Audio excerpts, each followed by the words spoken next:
আজকে তোমাদের জন্য একটা নতুন রেসিপি নিয়ে হাজির হয়েছি। আজকে রেসিপিটা থাকছে মালাই জুলিয়ান চিকেন।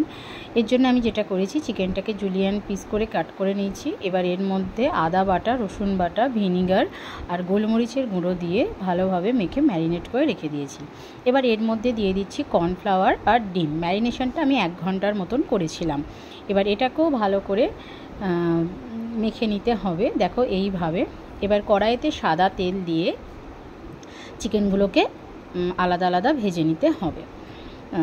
এক্ষেত্রে বলে রাখি, চিকেনটা কিন্তু একেবারেই লালচে হবে না, একদম সাদা সাদা ভাজা হবে। জাস্ট এপিট ওপিট উল্টে উল্টে একটু জাস্ট ভেজে মতন নেওয়া। এটা খেতে ভীষণই সুন্দর হয়। তোমরাও ঘরে তৈরি করবে, তোমাদেরও আশা করব ভালো হবে। এবার তেলের মধ্যে দিয়ে দিলাম গোটা গরম মশলা আর চিনি। এবার এটাকে একটু নাড়াচাড়া করে নিতে হবে। এবার এর মধ্যে আমি দিয়ে দেব আগে থেকে বেটে রাখা 2টো পেঁয়াজ।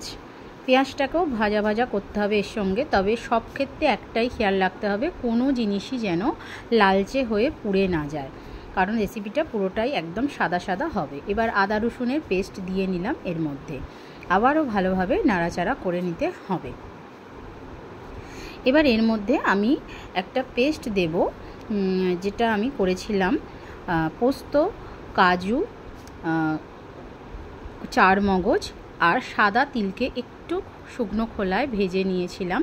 নিয়ে সব একসঙ্গে পেস্ট করে নিয়েছিলাম। আর যেহেতু এর মধ্যে কোনো লাল লঙ্কা পড়বে না, তো আমি এর সঙ্গে 3-4টে কাঁচা লঙ্কাও বেটে নিয়েছিলাম। এবার দিয়ে নেব ধনে গুঁড়ো। এক্ষেত্রে বলি, এক্ষেত্রে ধনে গুঁড়োটাই দেবে, জিরে গুঁড়ো কিন্তু দেবে না। এবার দিয়ে দিলাম নুন আর গোলমরিচ গুঁড়ো। আবারও এটাকে ভালোভাবে নাড়াচাড়া করে নিতে হবে। এটা নাড়তে নাড়তে দেখবে যে একটু জিনিসটা যখন কষে যাবে, তো এর মধ্যে আস্তে আস্তে একটু তেল তেল মতন ব্যাপার ভেসে উঠবে। এবার ফ্যাটানো টক দইটা এর মধ্যে আমি আবার দিয়ে দিলাম। এটা দিয়ে আবারও কিছুক্ষণ নাড়াচাড়া করব। আর এটা কিন্তু পুরোটাই হবে একদম স্লো ফ্লেমেতে।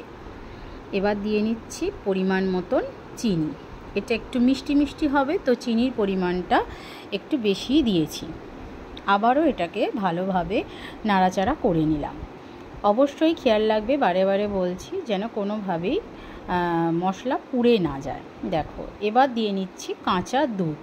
তোমরা যে কোনো দুধ দিতে পারো, ঘরে যে দুধ কাঁচাই হোক বা জাল দেওয়াই হোক, যে কোনো দুধ তোমরা দিয়ে নিতে পারো। তো এইভাবে নাড়াচাড়া করে নিয়ে এবার এর মধ্যে আমি চিকেনগুলো দিয়ে নেব। যে চিকেনগুলো আমি ভেজে ভেজে রেখে দিয়েছিলাম, সেটা এর মধ্যে অ্যাড করে দেব। এবার চিকেনগুলো দিয়ে আবারও এটাকে ভালোভাবে নাড়াচাড়া করে নিতে হবে। এটা ভীষণই সুস্বাদু খেতে হয়, তবে একটু ধৈর্য ধরে আস্তে আস্তে করতে হবে। দেখো, ওপরে দেখতেই পাচ্ছ ঘি তেল ভেসে উঠেছে। আমি এর মধ্যে একটু ঘি অ্যাড করলাম আর জায়ফলের গুঁড়ো দিয়ে দিলাম। এবার এটাকে নাড়াচাড়া করে নিচ্ছি আবারও। এটা রুটির সঙ্গে খেতে ভীষণ ভালো লাগবে, বা তোমরা পরোটার সঙ্গেও খেতে পারো। এবার চাপা দিয়ে কিছুক্ষণ আমি রেখে দেব। দেখো, একদম জিনিসটা গা মাখা মাখা হয়ে গেছে, একেবারেই ভীষণ সুন্দর, তেল একেবারে ছেড়ে গেছে। তো এটা একদম রেডি। দেখো, এবার আমি ডিম আলাদা করে সিদ্ধ করেছিলাম আর ওপরে একটু জাস্ট সাজানো